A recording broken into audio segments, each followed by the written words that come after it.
மத்திய அமைச்சர்களுக்கான இலாக்காக்கள் அறிவிக்கப்பட்டிருக்கின்றன. 30 கேபினட் அமைச்சர்கள் மற்றும் 36 இணை அமைச்சர்களுக்கான இலாக்காக்கள் அறிவிக்கப்பட்டுள்ளன. முதலில் அமித்ஷா உள்துறை அமைச்சராக மீண்டும் தொடர்கிறார் என அறிவிக்கப்பட்டிருக்கிறது. பாதுகாப்புத்துறை அமைச்சராக ராஜ்நாத் சிங் மீண்டும் பொறுப்பேற்கிறார் என்று அறிவிக்கப்பட்டிருக்கிறது. இதே போல நிதின் கட்கரி சாலை போக்குவரத்து துறை அமைச்சராக மீண்டும் அவர் 2வது முறையாக தொடர்கிறார் என்று அறிவிக்கப்பட்டுள்ளது. அவருக்கு இணை அமைச்சராக ஹர்ஷ் மல்ஹோத்ரா மற்றும் அஜய் தம்தா ஆகிய இருவர் இணை அமைச்சர்களாக அறிவிக்கப்பட்டிருக்கிறார்கள். 3 துறைகளின் இலாக்காக்கள் அமைச்சர்களின் இலாக்காக்கள் இப்போது அறிவிக்கப்பட்டிருக்கிறது.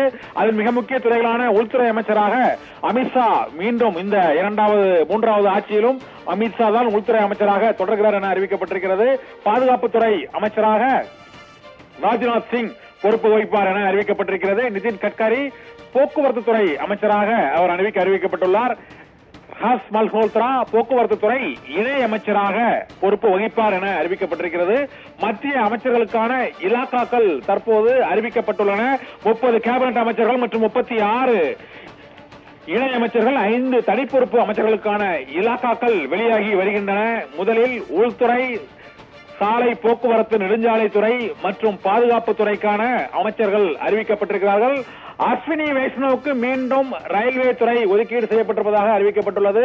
அஸ்வினி வைஷ்ணவ் மீண்டும் ரயில்வே துறை அமைச்சராக பொறுப்பு வகிக்கிறார். நிதின் கட்கரி போக்குவரத்து துறை, சாலை போக்குவரத்து துறை, அவருக்கு இணை அமைச்சராக ஹர்ஷ் மல்ஹோத்ரா போக்குவரத்து துறை இணை அமைச்சராகவும் அஜய் தம்தா போக்குவரத்து துறை இணை அமைச்சராகவும் நியமிக்கப்பட்டிருக்கிறார்கள்.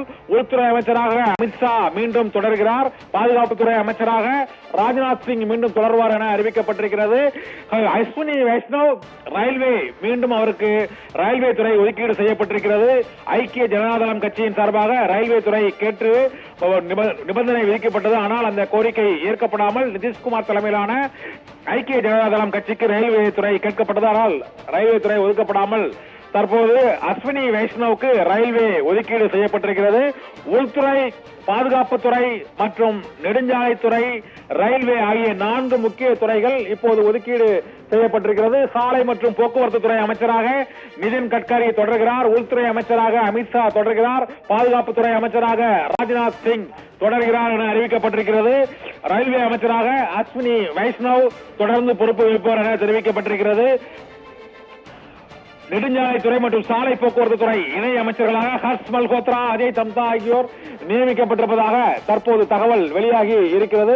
பாதுகாப்புத்துறை அமைச்சராக தற்போது வெளியுறவுத்துறை அமைச்சராக ஜெய்சங்கர் தொடர்கிறார் என தெரிவிக்கப்பட்டிருக்கிறது. வெளியுறவுத்துறை அமைச்சராக ஏற்கனவே கடந்த ஆட்சியில் வெளியுறவுத்துறை அமைச்சராக இருந்த ஜெய்சங்கர் இந்த முறையும் ஜெய்சங்கர் வெளியுறவுத்துறை அமைச்சராக தொடர்வார் என அறிவிக்கப்பட்டிருக்கிறது.